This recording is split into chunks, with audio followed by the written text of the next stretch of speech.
4 mois avant les élections de 2020, un entraînement secret des militaires a eu lieu pour préparer l'éviction et l'écartement de Trump. Ce n'était pas un jeu pour s'amuser, mesdames et messieurs. C'était une préparation à une intervention de force au cas où il serait nécessaire d'arrêter le président des États-Unis.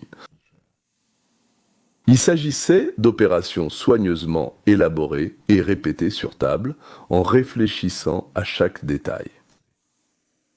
Il semble qu'en sachant que Trump découvrirait que les élections étaient truquées, il pourrait refuser de quitter la Maison-Blanche.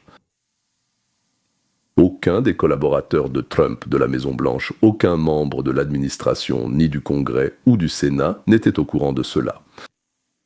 C'était une affaire purement partisane, diluée. Il y avait certes quelques détracteurs de Trump issus du Parti républicain, comme par exemple l'ancien président du Parti républicain, Michael Steele, qui a été impliqué dans des affaires de corruption et exclu. Il avait déjà rédigé une critique très positive de mon livre, ce dont je lui suis reconnaissant. Officiellement, le projet était présenté comme une défense de l'intégrité des élections et du transfert pacifique du pouvoir, mais en réalité, à plus d'une centaine de participants, on montrait et discutait à l'avance des scénarios de défaite. Comment faire en sorte que les tribunaux n'acceptent pas les affaires de fraude électorale ?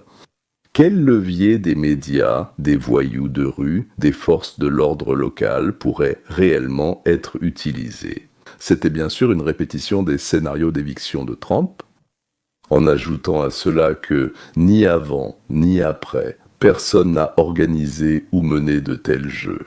D'autant plus sans la participation ni la connaissance de la direction du pays et des organes de surveillance du Sénat et de la Chambre des représentants. Autrement dit, l'État profond répétait ce qu'il fallait faire si et quand Donald Trump restait au pouvoir, qu'il gagne officiellement ou qu'il perde officiellement les élections, et même s'il gagnait officiellement. Les participants essayaient de préserver les apparences, de rester neutres, et c'est pourquoi ils simulaient aussi le scénario où Donald Trump gagne et où les démocrates, comme Black Lives Matter, se révoltent. Et que faire ? Dans le scénario de la victoire de Donald Trump, on envisageait la situation où il reste au pouvoir et assainit le marécage, c'est-à-dire qu'il nettoie concrètement ces personnes-là et leurs complices. Ainsi, 5 mois avant les élections, les plus hauts cercles du renseignement militaire et du pouvoir politique des États-Unis d'Amérique se sont tous réunis et ont mené un jeu de guerre secret, afin de trouver un moyen d'utiliser les troubles, les émeutes à l'échelle nationale et de rendre service au mouvement Black Lives Matter pour que ceux-ci leur soient redevables et sortent dans la rue contre Donald Trump si ce dernier remportait les élections de manière honnête et équitable. Mais qu'est-ce qu'ils en retireraient ? Ils avaient également besoin d'une raison pour mettre Donald Trump et sa famille en prison, et ils avaient besoin d'une stratégie fiable, délibérée et concrète pour poursuivre les réseaux qui avaient contribué à l'arrivée au pouvoir de Trump. Parce qu'ils ne se démobilisent pas automatiquement lorsque Donald Trump quittera ses fonctions, ils n'ont pas leur place dans ce pays. Et ils ne peuvent pas rester ici, il nous faut un moyen de les arrêter massivement. Samedi, Mike Burns détaille une grande partie du complot ayant mené Joe Biden au pouvoir. Un groupe dont la plupart des gens n'avaient jamais entendu parler, le projet Intégrité de la Transition, y a participé. Et je partage l'obsession de Mike Burns pour leur jeu de guerre. Juin 2020. Une partie du complot qui a permis de faire entrer et d'imposer Biden dans le bureau ovale. Voici Barbara Boyd, elle est publiciste et enquêtrice qui collecte et a déjà rassemblé beaucoup de documents sur le complot visant à décapiter le Make America Great Again et à mettre en prison les dirigeants du mouvement ainsi que Trump lui-même, ou même l'éliminer complètement. Je suis Barbara Boyd et j'écris sur cet événement depuis août 2020. J'ai vérifié, je suis aussi co-auteur du dossier de police. Ce sont les Britanniques qui tuent nos présidents. Pour obtenir votre exemplaire, cliquez sur le lien dans la description. Aujourd'hui, je vais d'abord parler des principaux acteurs de ce système et de leurs plans choquants et ouverts pour saboter les élections de 2020, puis j'expliquerai comment la manipulation électorale s'est produite. Les 4 tentatives d'emprisonner Donald Trump et de détruire tout son mouvement, qui a commencé le 6 janvier, découlent toutes de la réunion des conspirateurs en juin 2020. Enfin, je vais vous montrer des extraits du discours de Donald Trump au Forum économique mondial en janvier 2020. Ainsi, les ennemis de cette nation ont décidé depuis longtemps d'éliminer Donald Trump et le Trumpisme. C'est ce discours qui a poussé les mondialistes à s'unir dans leurs efforts pour détruire Donald Trump et le Trumpisme. Mais qu'est-ce que le Trumpisme ? Cela signifie simplement que ma famille, mon pays, ma morale, mes convictions sont ce qu'il y a de plus important pour moi. Et cela s'exprime dans la phrase « l'Amérique d'abord ». En même temps, en parlant, disons, de l'Argentine, pour vous c'est l'Argentine d'abord, et nous le comprenons parfaitement, et c'est ainsi que cela doit être, et pour vous, l'Ukraine d'abord.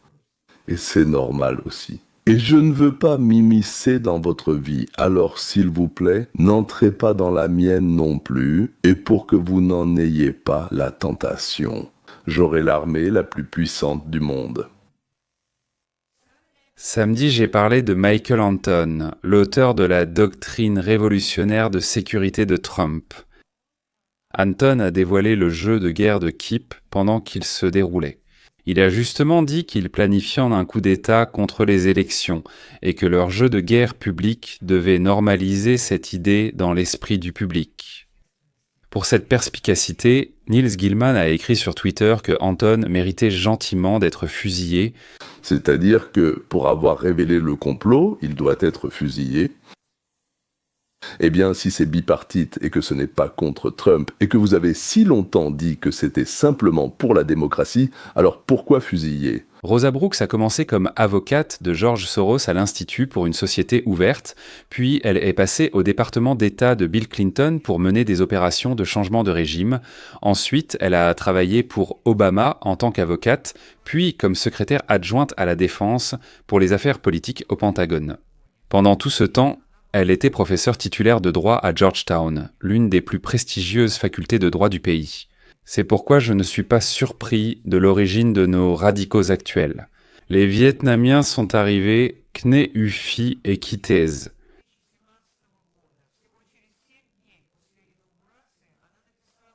D'autre part, les présidents vietnamiens sont venus voir Kitese Stormfe.l. Quels sont donc ces chemins ? Eh bien, je suppose que le 25e amendement signifie qu'il est fou ou malade, donc destitution, et aussi, je suppose, il y a un coup d'État qui inclut ou non l'assassinat du président. Elle a bien sûr rejeté l'idée d'attendre les prochaines élections et de les gagner. Elle a plutôt soutenu le 25e amendement et la destitution. Ces deux options, bien sûr, ont été essayées lors du premier mandat de Trump et ont échoué. La 4e idée, d'ailleurs non mentionnée dans le titre, c'est un coup d'État militaire. Elle conclut ce manifeste de 2017. Ainsi, pour la première fois de ma vie, je peux imaginer de façon crédible des circonstances dans lesquelles des officiers supérieurs pourraient simplement dire au président « Non, monsieur, nous ne ferons pas cela », sous les applaudissements nourris du comité de rédaction du New York Times. C'est l'avocat du 3e homme le plus influent du Pentagone sous Obama qui dit cela.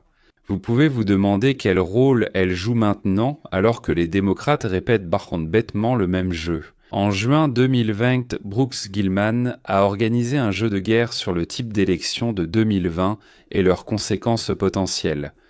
Il y avait plus de 100 participants actifs et 76 joueurs de rôle. Parmi eux figuraient d'anciens responsables du Pentagone, du renseignement, de la Silicon Valley, de Wall Street, des médias, ainsi que des partis républicains, démocrates et leurs institutions. En bref, l'establishment corrompu de Washington. Bien que certains noms aient été rendus publics, comme John Podesta, Donna Brazile, Bill Kristol, Michael Steele, Jennifer Granholm et bien d'autres. Bien sûr que non, ils étaient honte tous contre Trump. Tous, comme Brooks et Gilman, n'étaient pas des acteurs majeurs dans la tentative d'annuler l'élection de Trump en 2016 et de renverser le gouvernement. Mike Benz décrit très bien les différents jeux de guerre dans le cadre des exercices types. Je vais simplement m'arrêter sur leurs conclusions. Les rebelles sont arrivés à la conclusion que, pour empêcher Trump d'obtenir un second mandat, Biden devait d'une manière ou d'une autre assurer une avance écrasante lors des élections et surmonter l'évident sentiment de fraude. Dans tous leurs scénarios, même l'annulation de la victoire de Trump. Ils doivent contrôler les militaires, Black Lives Matter, Antifa et d'autres émeutiers de rues similaires. Eh bien, Black Lives Matter a reçu 90 millions en 2020 de donateurs comme l'Alliance démocratique et la Fondation Ford. Mark Elias, l'avocat à l'origine du premier coup d'État, gérait aussi toute leur comptabilité financière. Et les militaires, le 11 août 2020, Defense One a publié un article des colonels à la retraite John Nagel et Paul Ingling, appelant ouvertement à un coup d'État militaire. Le 18 août, Defense One a développé ce sujet, appelant à en faire l'objet d'une discussion raisonnable au sein des forces armées, au lieu de rejeter immédiatement l'idée d'un coup d'État. Mark Milley, président du comité des chefs d'état-major interarmés, n'avait pas l'intention d'obéir à un ordre présidentiel de réprimer l'insurrection. Les militaires américains, les hauts gradés, étaient prêts à violer leur serment et à obéir aux demandes de leur marécage. C'est-à-dire ceux qui ont construit le mécanisme d'abrutissement et de spoliation du peuple, de nous tous. Voilà, ils étaient prêts, armes à la main, à aller contre leur commandant en chef, le Seigneur. C'est ainsi qu'ils protègent leur propre soupe. La suite arrive et ce sera encore plus captivant et effrayant. En attendant, il vous reste encore 20 jours pour déduire n'importe quel montant de vos impôts. Ce que vous nous donnerez en don, cela revient à la fondation Science of Fiction, une organisation à but non lucratif habilitée à vous accorder ce droit à vous, Américains. Je parle bien sûr de la déduction fiscale. Et bien sûr, activez la cloche, abonnez-vous et partagez avec vos amis. Parce que ce dont on parle sur cette chaîne, vous... Eh bien, je n'ai jamais rien vu de tel sur l'internet russophone. Il s'est déjà rebellé ouvertement contre Trump en juin 2020. Donc samedi, j'ai reçu plusieurs commentaires me demandant où trouver la stratégie de sécurité nationale dont je parlais. Elle est située sur le site de la Maison-Blanche. Mais si vous vous abonnez à notre newsletter, nous vous fournirons toutes les recherches qui confirment mes propos. Si vous ne l'avez pas encore fait, allez-y et abonnez-vous maintenant. Le lien est dans la description. Ma recommandation à ceux qui peuvent écouter et lire en anglais, c'est de s'abonner. Il y est question de poursuivre Donald Trump au pénal, même après son départ de la présidence, et de le détruire complètement. Citation, base raciste et extrémiste blanche, fin de citation. Au sens plus large. Il faut une stratégie fiable, ciblée et concrète pour contrer les réseaux de suprémacistes blancs et d'extrémistes qui ont favorisé l'arrivée au pouvoir de Donald Trump. Et, en retour, ont reçu du soutien.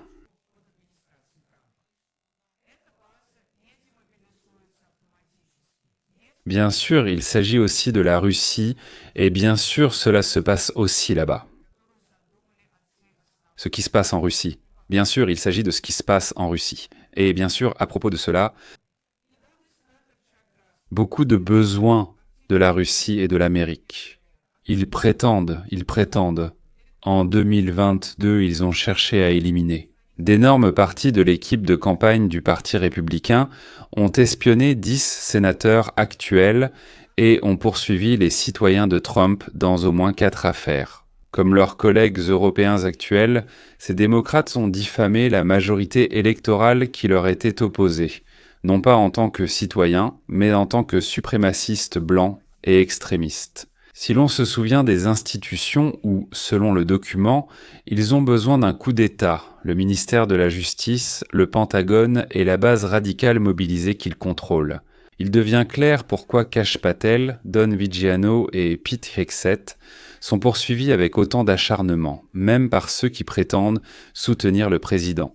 Et c'est précisément pour cela qu'on a permis à Antifa de semer le chaos et de croître depuis l'été 2000. La seule autre institution dont vous avez vraiment besoin ici, ce sont les médias. Mais eh bien, ils étaient déjà complètement traîtres quand Trump est descendu cet escalator en 2015. Alors, qu'est-ce qui engendre cette haine envers Trump et les Américains ? Franchement, le 21 janvier 2020, le président Trump s'est rendu directement dans la tanière de la bête au Forum économique mondial et a présenté le même programme spirituel que celui contenu dans son livre. Je vais simplement vous passer 2 extraits et vous comprendrez mon idée. Elle dit qu'en 2021, Trump avait déjà élaboré une stratégie qui nous est maintenant présentée comme un document prêt et bien travaillé. Précisément la doctrine de Trump qui développe la doctrine Monroe et la transforme en quelque chose d'adapté aux technologies actuelles, au monde d'aujourd'hui, en quelque chose que nous pouvons utiliser comme doctrine pour notre pays. En fait, elle est incroyablement simple.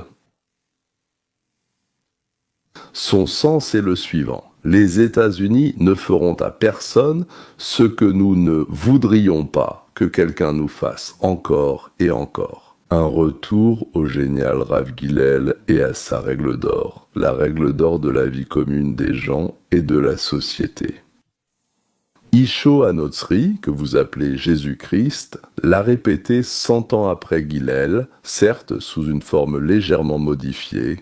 On peut donc dire que ce que Trump vient de présenter est la continuation et le développement de la philosophie judéo-chrétienne appliquée à la politique du plus grand État de la planète Terre.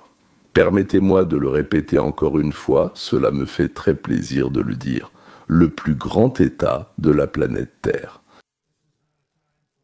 Ce n'est pas le moment de sombrer dans le pessimisme. Il est temps de faire preuve d'optimisme.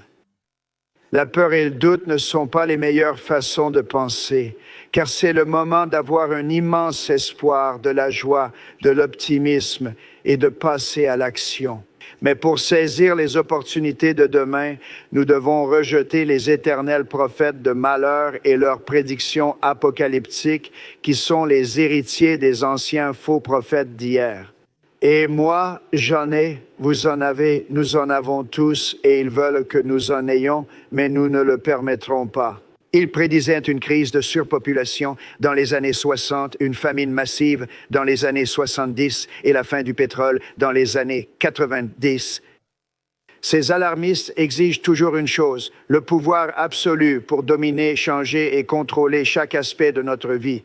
Nous ne laisserons jamais les socialistes radicaux détruire notre économie, ruiner notre pays ou nous priver de notre liberté. Il y a des siècles, à l'époque de la Renaissance, des artisans et des ouvriers talentueux levaient les yeux vers le ciel et construisaient des édifices qui touchent encore aujourd'hui le cœur des gens. Encore aujourd'hui, les plus grandes constructions du monde ont été érigées il y a des centaines d'années. En Italie, un jour, les citoyens ont commencé la construction de ce qui allait devenir un projet de 140 ans. Le Duomo de Florence, un lieu incroyable, vraiment époustouflant. Bien qu'il n'existât pas encore de technologie pour réaliser leur projet, les pères de la ville ont tout de même avancé, convaincus qu'un jour ils trouveraient une solution. Ces habitants de Florence ne reconnaissaient aucune limite à leurs grandes ambitions, et c'est ainsi que le Grand Dôme fut finalement construit. Thomas Edison a testé 7000 matériaux différents, selon d'autres sources, 25 000. Mais j'ai même peur de le dire, tant que je n'ai pas trouvé la fibre de bambou carbonisée. Rédacteur, puis à Alfram. C'est ce qu'on appelle l'esprit de pionnier, et si cet esprit existe, alors le barrage se construit et l'ampoule s'allume. C'est une tradition d'optimisme, de création et d'exploration de tous les nouveaux horizons du savoir humain. Tout cela a été posé par nos fondateurs. C'est dans notre sang. Ils comprenaient ainsi que les intérêts impériaux oligarchiques détruisaient en grande cette tradition de la Renaissance en Europe. Un processus qui a presque atteint son terrible apogée. Aujourd'hui, selon la loi sur la conspiration, il est dit nécessaire de prouver, selon la loi sur la conspiration. Ils ont trouvé un accord, puis commis des actes criminels. Je suis d'accord avec Mike Pence, un accord a été conclu lors du jeu de guerre de juin. Et les actions évidentes comprenaient en les élections truquées du 6 janvier 2021 4 poursuites judiciaires contre Trump et ses partisans qui contestaient dans les élections, ainsi qu'une tentative de démanteler le contrôle constitutionnel du président sur l'armée. Il est grand temps d'ouvrir une enquête. Non, nous n'avons rien fait contre tous les participants pour porter des accusations. Rappelez-vous, je vous ai dit que Pam Bondi préparait un dossier contre l'État profond, c'est-à-dire le Parti démocrate des États-Unis. Et à cette affaire s'ajoute maintenant ce complot militaire visant à renverser le pouvoir légitime. Tout récemment, John Solomon, un autre journaliste dont je vous ai parlé, que je vous ai montré et cité, c'est l'un des probablement meilleurs journalistes d'investigation des États-Unis. Aujourd'hui, il a dit que cela se produirait aux alentours du Nouvel An, soit juste avant, soit juste après. Comme il l'a dit, des informations stupéfiantes sur les activités de l'État profond. Je pense qu'il parlait justement de cela, s'il y a autre chose, mais je ne sais pas. Je crois qu'il racontait précisément cela. C'est tout, au revoir, à la prochaine.